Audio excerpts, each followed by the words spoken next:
Good evening students, कैसे हैं आप लोग।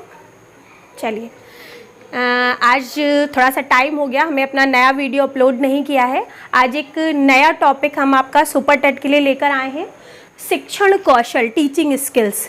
ठीक है, शिक्षण कौशल से आपके काफ़ी सारे क्वेश्चंस पूछे जाते हैं। तो सबसे पहले शिक्षण कौशल होता क्या है, इसकी डेफिनेशन क्या होती है। तो सबसे पहले हम बात करेंगे शिक्षण क्या है। तो शिक्षण एक इंटरैक्टिव प्रोसेस है, यानी एक अंतःक्रियात्मक प्रक्रिया है जिसमें अध्यापक और छात्र दोनों मिलकर के अपने शिक्षण की प्रक्रिया को या कक्षा का संचालन करते हैं। यानी शिक्षण क्या होता है, कभी भी एक मार्गीय नहीं होता है, यह हमेशा टू वे कम्युनिकेशन पर आधारित होता है, जिसमें अध्यापक और छात्र दोनों ही मिलकर के शिक्षण कार्य को संपादित करते हैं। अब बात आती है कौशल क्या होता है, स्किल क्या होता है। तो स्किल का मतलब होता है किसी भी कार्य को करने का स्वयं का एक अलग या नया तरीका, क्या कहलाता है, स्किल यानी कौशल कहलाता है। तो हम यहाँ पे बात कर रहे हैं कि शिक्षण कौशल क्या होता है। तो जब कोई अध्यापक व्यवहारिक उद्दीपनों का या नई नई तकनीकियों का, या जैसे हाथ है, पैर है, नाक है, मुंह है, इनका यथोचित संचालन करके जब अपने शिक्षण कार्य को प्रभावी बनाने का प्रयास करता है, तो उसे हम क्या कहते हैं, शिक्षण कौशल कहते हैं। अर्थात पढ़ाते समय या शिक्षण कार्य करते समय एक अध्यापक के द्वारा जितने भी व्यवहारिक तौर तरीकों का प्रयोग किया जाता है, वो सभी तौर तरीके हमारे किस में आते हैं, शिक्षण कौशल के अंतर्गत आते हैं। ठीक है भाई। अब बात आती है कि शिक्षण कौशल के जनक कौन थे। तो शिक्षण कौशल के प्रवर्तक या जनक एलन तथा रॉयन माने जाते हैं। ठीक है, और इन्होंने 14 प्रकार के शिक्षण कौशलों की व्याख्या की है। यानी अकॉर्डिंग टू एलन एंड रॉयन, इन्होंने ये माना कि जो टीचिंग स्किल्स होती हैं वो 14 होती हैं, जबकि अपने यहाँ एक फेमस साइकोलॉजिस्ट या मनोवैज्ञानिक थे या राइटर थे वीके पासी, इन्होंने 13 शिक्षण कौशलों की व्याख्या की है। तो क्वेश्चन ऐसे भी आता है कि एलन तथा रायन ने कितने शिक्षण कौशलों की व्याख्या की है, तो ये 14 जाता है। या वीके पासी के अकॉर्डिंग शिक्षण कौशल कितने होते हैं, तो वो 13 आपका यानी 13 जाता है। अकॉर्डिंग टू NCERT यानी हमारे national council of education research and training के अनुसार जो शिक्षण कौशल माने गए हैं वो आपके 7 शिक्षण कौशल माने गए हैं। ठीक है भाई। अगर हम शिक्षण कौशलों की बात करते हैं तो सबसे पहले नंबर पर आता है अनुदेशनात्मक उद्देश्य लेखन कौशल, यानी इंस्ट्रक्शनल एम्स राइटिंग स्किल। दूसरे नंबर पर है पाठ प्रस्तावना कौशल, इंट्रोड्यूसिंग स्किल। तीसरे नंबर पर आता है आपका प्रश्न कौशल। ठीक है, तो स्किल ऑफ प्रोबिंग क्वेश्चंस, इसका मतलब क्या होता है कि हमें किस तरह से बच्चों से प्रश्न पूछना चाहिए ताकि हम उनमें खोज या जिज्ञासा को विकसित कर सकें। चौथे नंबर पर हमारा आता है विवरण अथवा कथन कौशल। ठीक है, विवरण अथवा कथन कौशल। इसके बाद आपका 5वें नंबर पर आता है स्पष्टीकरण कौशल, एक्सप्लेनिंग स्किल। 5वें नंबर या 6ठे नंबर पर है हमारा दृष्टांत कौशल, यानी स्किल ऑफ इलस्ट्रेशन। ठीक है, और हमारा 7वें नंबर पर है उद्दीपन परिवर्तन कौशल, स्किल ऑफ स्टिमुलस वेरिएशन। ठीक है, और 8वें नंबर पर है हमारा श्यामपट्ट लेखन कौशल, ब्लैक बोर्ड राइटिंग स्किल। इसके अलावा हमारा छात्र सहभागिता कौशल, प्रदर्शन कौशल, पाठ समापन कौशल या कक्षा कक्ष प्रबंध कौशल और शिक्षण कौशलों का एकीकरण, ये सभी हमारे टीचिंग स्किल्स के अंतर्गत ही आते हैं। ब्लैक बोर्ड पर मैंने पूरे इसलिए नहीं लिखे क्योंकि एक सेशन में हम इनको कंप्लीट नहीं कर सकते हैं, तो इसलिए बेसिकली हमने 8 अभी यहाँ पे टीचिंग स्किल्स आपके लिखे हैं। तो सबसे पहले हम बात करते हैं, इस टॉपिक को शुरू करने से पहले हम आपके माइंड को फोकस करना चाहते हैं कि जब हम लोग BEd या BTC करते हैं तो सबसे इंपॉर्टेंट क्या होता है, lesson plan. How to make the lesson plan या how to make the effective lesson plan. ठीक है, तो हम एक प्रभावी लेसन प्लान कैसे बनाते हैं, और बिना लेसन प्लान के हम किसी भी कक्षा को पढ़ा भी नहीं सकते, ये हमारा एक मानक होता है। तो जब हम लेसन प्लान बनाते हैं तो हम अपने माइंड को वहाँ पे फोकस करेंगे। सबसे पहले हम लेसन प्लान में क्या रखते हैं, तो आपने देखा होगा कि जब हम सबसे पहले लेसन प्लान बनाते हैं तो उसमें स्टार्टिंग में आपका लिखा होता है सामान्य उद्देश्य और उसके नीचे होता है विशिष्ट उद्देश्य, यानी जनरल एम्स और स्पेसिफिक एम्स। ये जनरल एम्स और स्पेसिफिक एम्स होते क्या हैं? तो सबसे पहले जो भी टॉपिक या प्रकरण हम अपने स्टूडेंट्स को पढ़ाने जा रहे होते हैं उस टॉपिक से हमारे जीवन पर क्या प्रभाव पड़ता है या उसके सामान्य उद्देश्य हमारे जीवन में क्या हो सकते हैं, हम उसमें उन्हें मेंशन करते हैं। इसके बाद जो हमारा विशिष्ट उद्देश्य होता है तो उस प्रकरण का एकमात्र अर्थ, भाव या उद्देश्य क्या होता है, यानी किस उद्देश्य को आधार मान करके हम वो चैप्टर पढ़ाने जा रहे हैं या पढ़ने जा रहे हैं, वो हमारा विशिष्ट उद्देश्य में रखा जाता है। तो यानी सबसे पहला जो हमारा पॉइंट होता है वो सामान्य उद्देश्य और विशिष्ट उद्देश्य होता है। उन्हीं सामान्य उद्देश्यों और विशिष्ट उद्देश्यों को आधार मान करके पहला शिक्षण कौशल हमारा बनता है अनुदेशनात्मक उद्देश्य लेखन कौशल, यानी इंस्ट्रक्शनल एम्स राइटिंग स्किल। अब अनुदेशनात्मक उद्देश्य होते क्या हैं?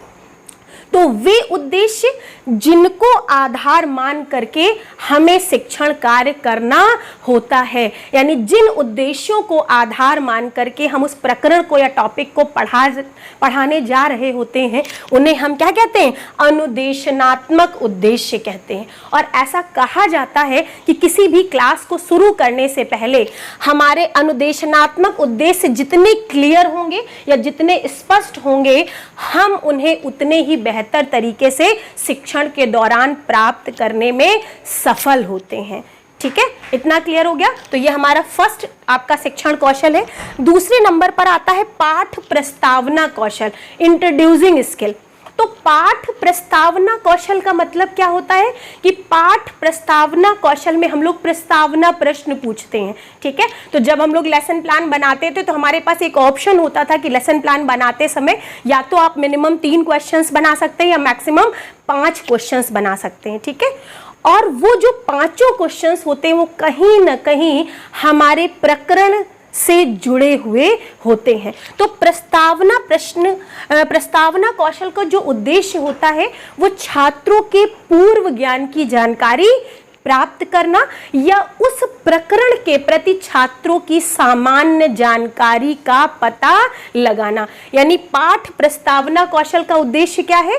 छात्रों के पूर्व ज्ञान को जांचना या पूर्व ज्ञान की जानकारी प्राप्त करना या जो प्रकरण हम पढ़ाने जा रहे हैं उस प्रकरण के प्रति छात्रों को कितनी सामान्य जानकारी है इसका पता लगाना, ताकि हम उनके उसी पूर्व ज्ञान से नवीन ज्ञान को जोड़ते हुए अपने शिक्षण कार्य को आगे बढ़ा सके तथा उसे हम इफेक्टिव बना सके। ठीक है, क्योंकि ऐसा माना जाता है कि किसी भी अधिगम की प्रक्रिया यानी सीखने की प्रक्रिया कभी भी शून्य से प्रारंभ नहीं होती है। इसीलिए किसी भी प्रकरण को स्टार्ट करने से पहले एक शिक्षक हमेशा पाठ प्रस्तावना कौशल का प्रयोग करता है ताकि वो बच्चों के पूर्व ज्ञान को जांच करके नवीन ज्ञान को उसी से जोड़ते हुए अपने शिक्षण कार्य को प्रभावी बना सके। ठीक है भाई।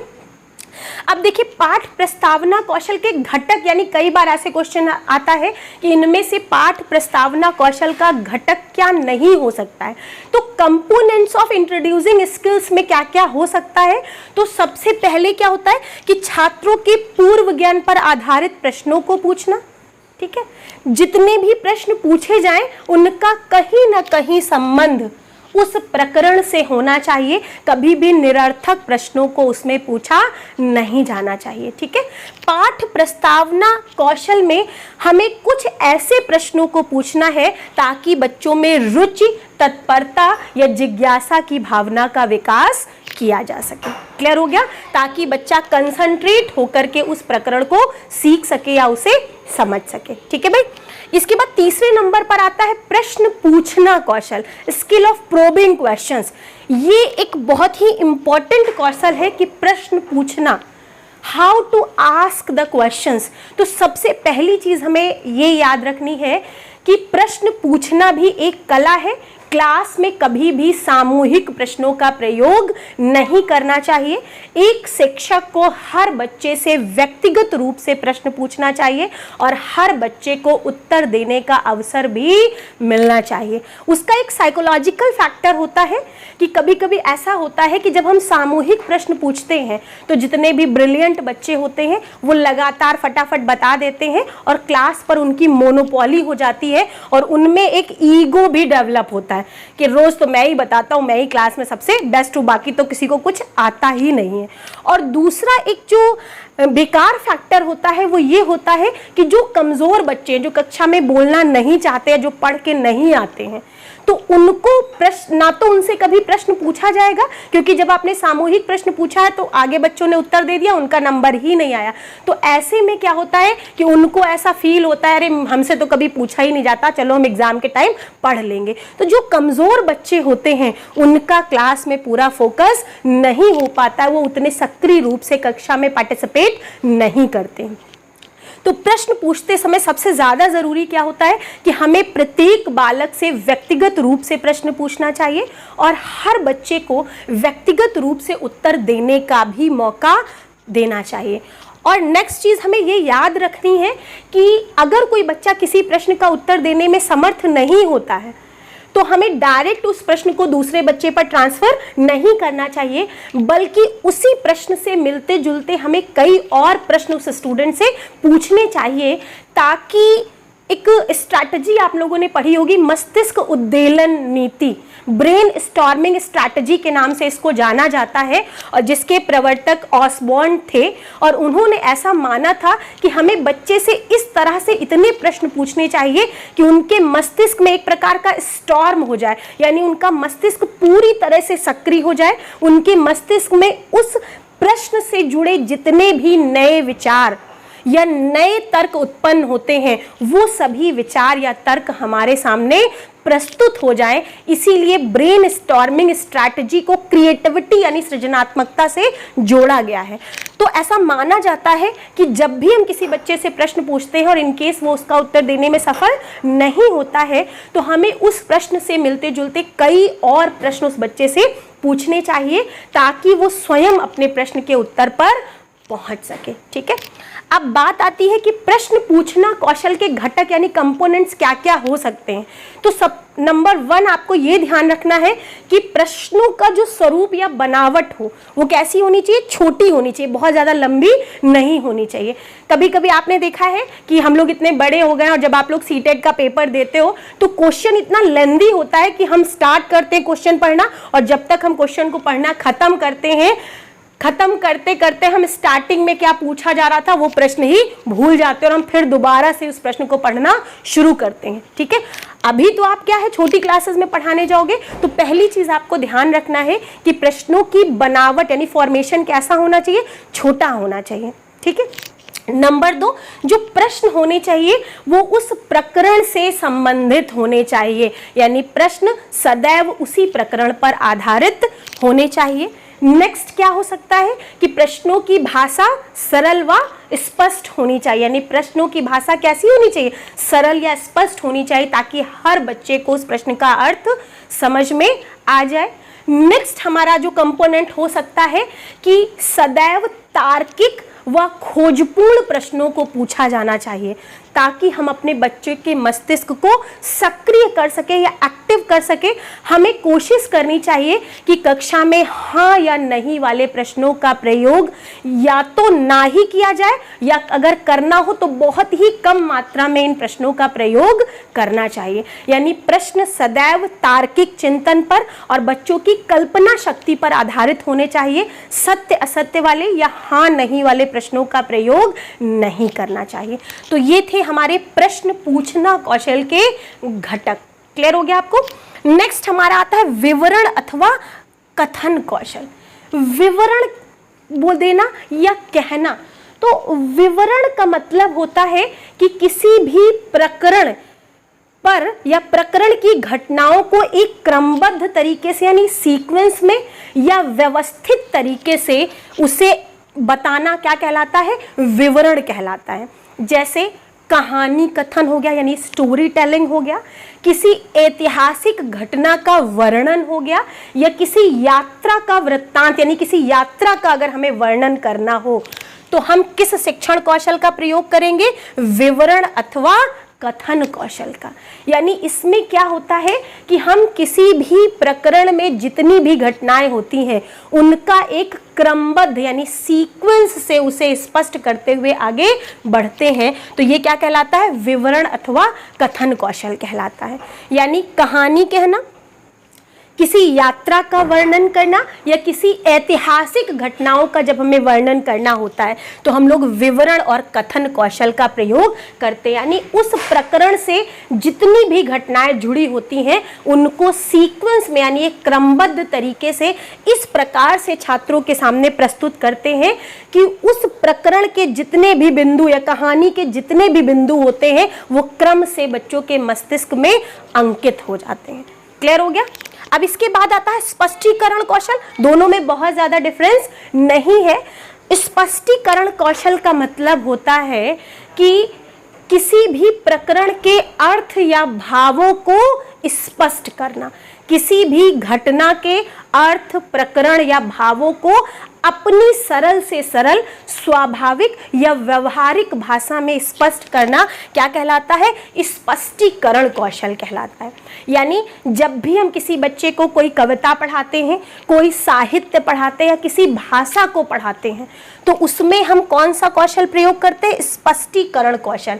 यानी पहले तो हम उस पंक्ति के अर्थ को बताते हैं और जब उस अर्थ को समझाने के लिए हम व्यवहारिक भाषा का या अपने विचारों या भावों का प्रयोग करते हैं तो उसे हम क्या कहते हैं? स्पष्टीकरण कौशल कहते हैं। बात समझ में आ गई? जैसे सपोज क्या बोलते हैं कि मैथ्स के टीचर जब भी पढ़ाते हैं तो वैसे आपको बताएंगे ए स्क्वायर बी स्क्वायर इतना होता है, अर्थात आपने इतने में खरीदा और इतने में बेचा तो आपको इतने का नुकसान हुआ।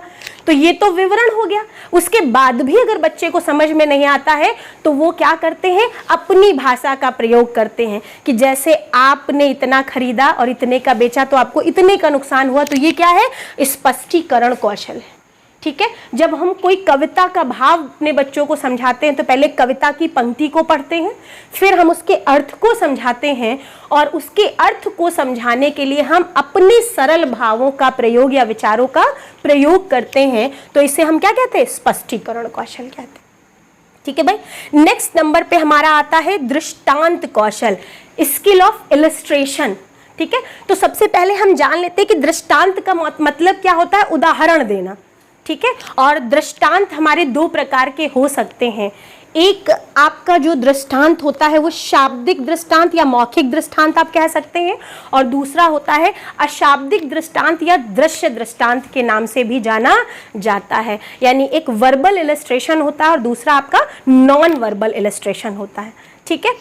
तो यहाँ पे इन दोनों कौशलों को मिलाते हुए जब हम आगे पढ़ेंगे कि किसी भी प्रकरण को समझाने के लिए जब हम सरल से सरल भाव, विचार या स्पष्टीकरण, सरल से सरल भाव, कथन, विचार या उसे स्पष्ट करने के लिए जब हम उदाहरण के रूप में शाब्दिक या अशाब्दिक दृष्टांतों का प्रयोग करते हैं तो उसे हम क्या कहते हैं? दृष्टांत कौशल कहते हैं। बात समझ में आ गई?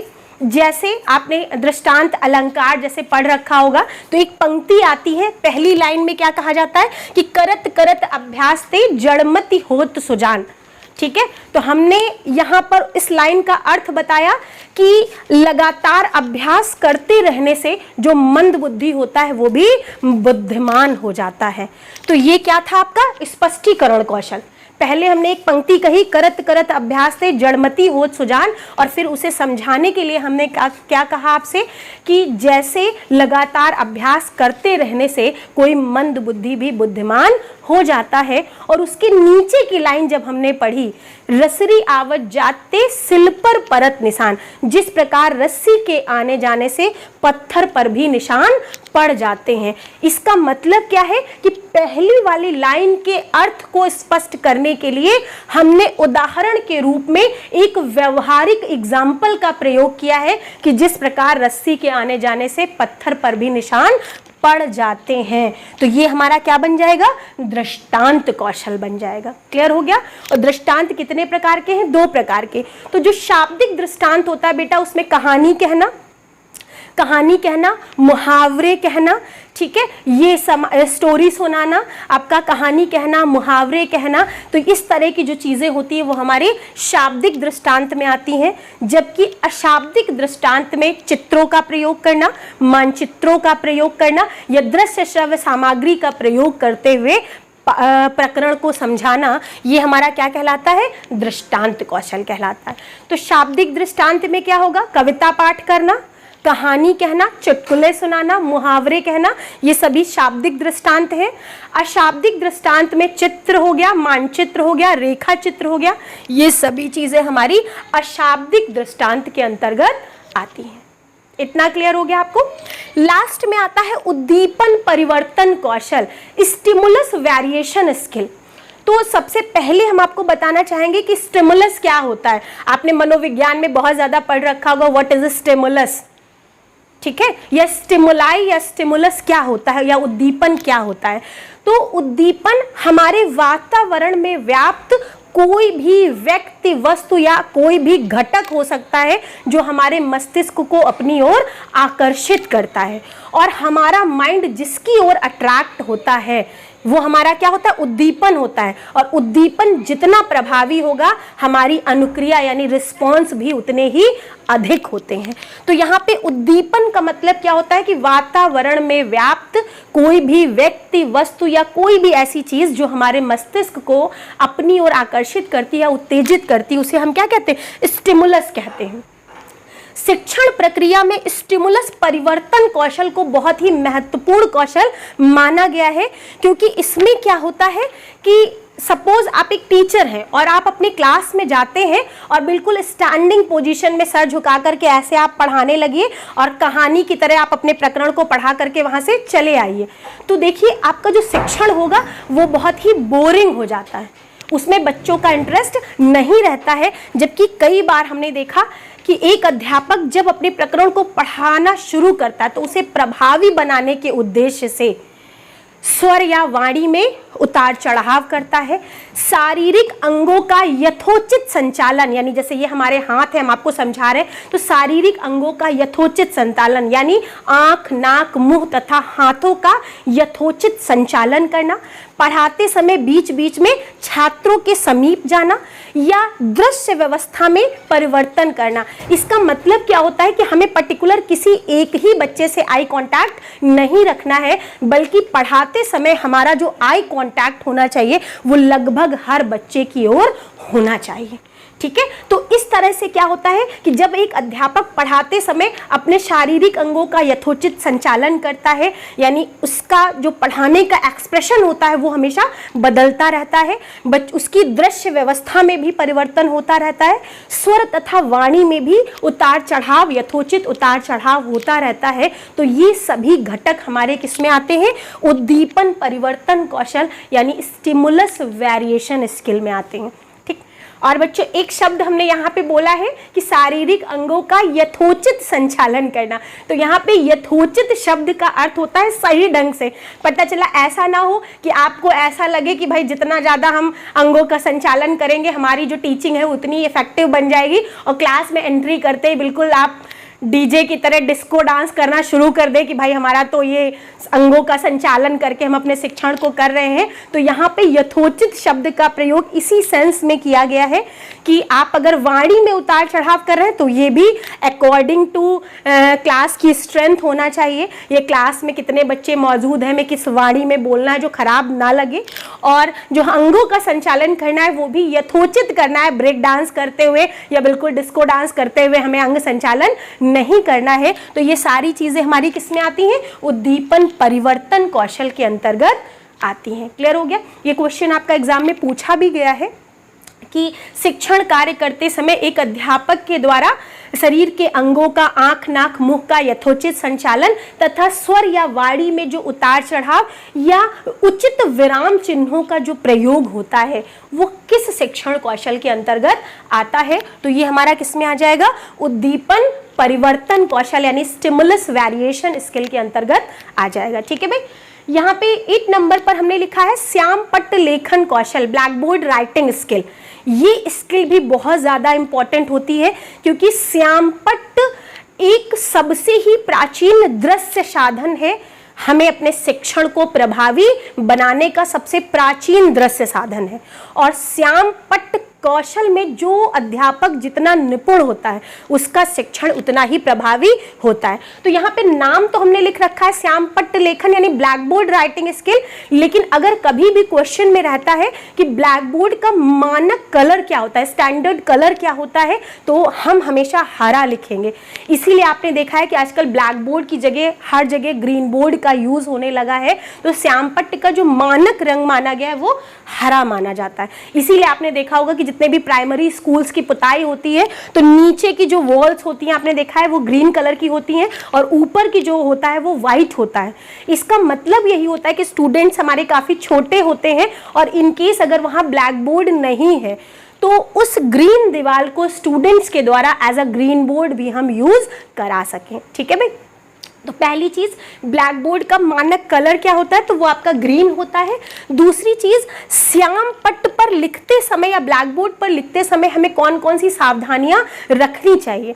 तो सबसे पहले हमें ये ध्यान देना है पॉइंट 1 कि श्याम पट्ट यानी ब्लैक बोर्ड पर सदैव बाईं ओर खड़े होकर के और 45 डिग्री का एंगल बनाते हुए ही लिखना चाहिए। जैसे हम यहाँ पे ब्लैक बोर्ड पर खड़े होते हैं तो ये हम लेफ्ट साइड में खड़े हुए हैं और अभी जो एंगल है वो 90 डिग्री है, जबकि हमें 45 डिग्री का एंगल बनाते हुए लिखना चाहिए।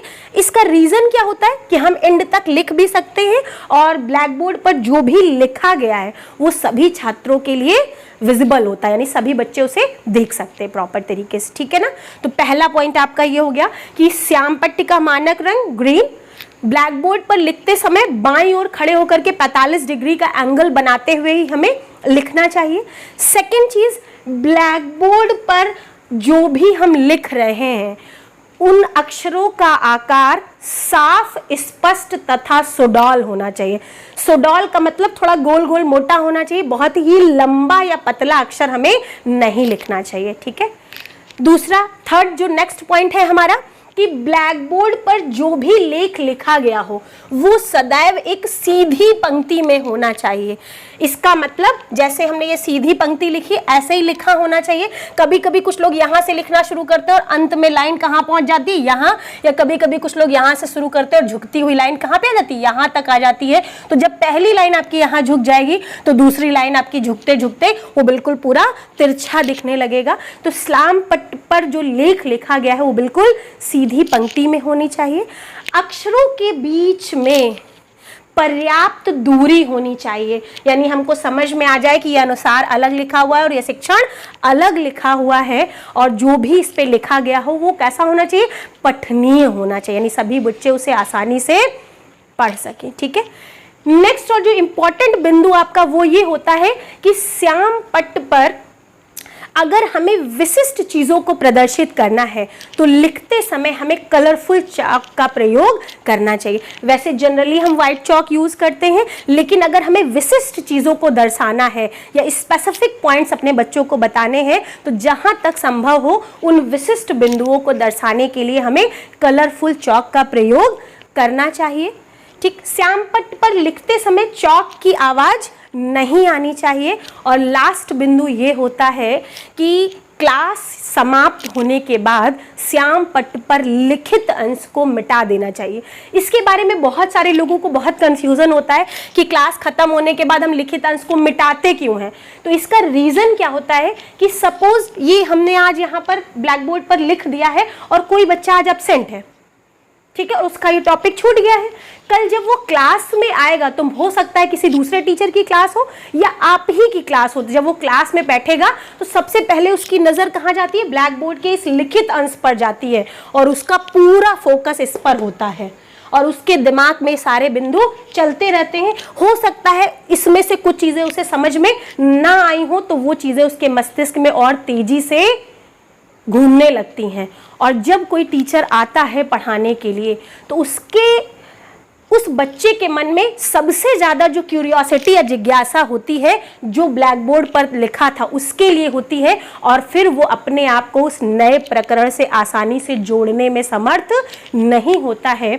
इसीलिए कहा जाता है कि जैसे ही क्लास समाप्त हो ब्लैक बोर्ड पर जो भी अंश लिखा गया हो उसे पूरी तरह से मिटा देना चाहिए। इतना क्लियर हो गया? तो यहाँ पे हमारे 8 शिक्षण कौशल हमने आपको कंप्लीट करा दिए हैं।